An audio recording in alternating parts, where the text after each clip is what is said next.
Assalamualaikum warahmatullahi wabarakatuh.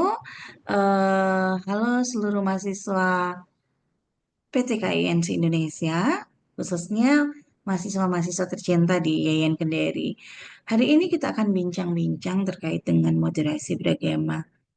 Kata moderasi beragama itu pasti sudah sering ya didengarkan.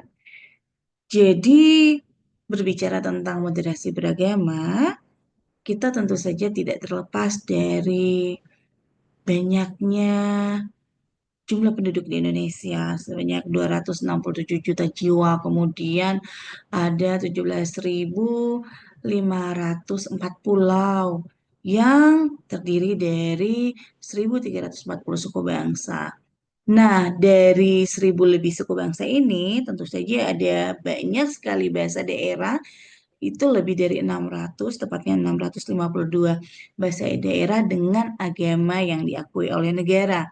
Nah, karena keanekaragaman ini tentu saja menimbulkan banyak sekali potensi kerawanan disintegrasi bangsa, sehingga dianggap munculnya moderasi beragama sebagai salah satu solusi untuk menghadapi kondisi kebangsaan dan keagamaan di Indonesia. Tentu saja hal ini diharapkan mampu menciptakan eh, kehidupan yang toleran, harmonis, dan damai di Indonesia. Nah, rekan-rekan mahasiswa dimanapun Anda berada, berbicara terkait dengan moderasi beragama, maka tentu saja kita akan berbicara tentang 4 indikator moderasi beragama. Jadi, moderasi beragama itu bukan suatu hal yang absurd ya, dan bukan pula moderat agama atau eh, memodernkan agama, tidak seperti itu. Tetapi moderasi beragama itu penting dalam kehidupan masyarakat Indonesia dengan mengetahui 4 indikator dari moderasi beragama. Bincang-bincang terkait dengan moderasi beragama eh, itu tidak sama dengan moderasi beragama atau moderasi agama. Jadi kalau kata moderasi beragama, bernya dihilangkan, maka akan merubah maknanya, guys. Bisa diartikan sebagai memodifikasi agama, kemudian mengkerdilkan agama, bahkan menciptakan atau membuat agama baru. Sehingga bernya itu nggak boleh dihilangkan ya. Bukan moderasi agama, tetapi moderasi beragama.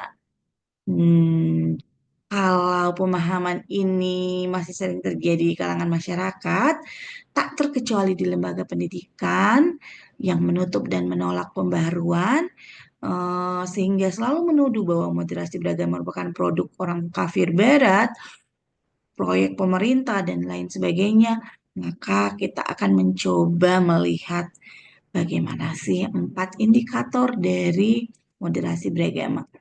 Jadi, 4 indikator dari moderasi beragama itu yang pertama adalah tentu saja komitmen kebangsaan. Nah, berbicara terkait dengan komitmen kebangsaan, bentar, ada telepon ini, kita skip dulu ya.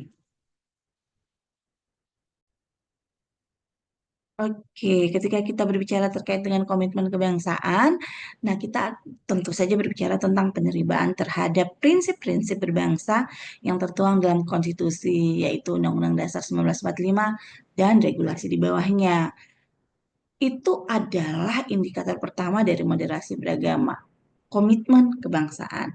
Jadi siapapun yang berbicara terkait dengan moderasi beragama, dia harus memiliki komitmen kebangsaan.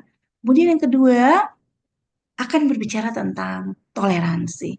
Jadi, indikator kedua dari moderasi beragama itu adalah menghormati perbedaan dan memberi ruang orang lain untuk berkeyakinan, mengekspresikan keyakinannya, dan menyampaikan pendapat, menghargai kesetaraan, dan bersedia bekerja sama.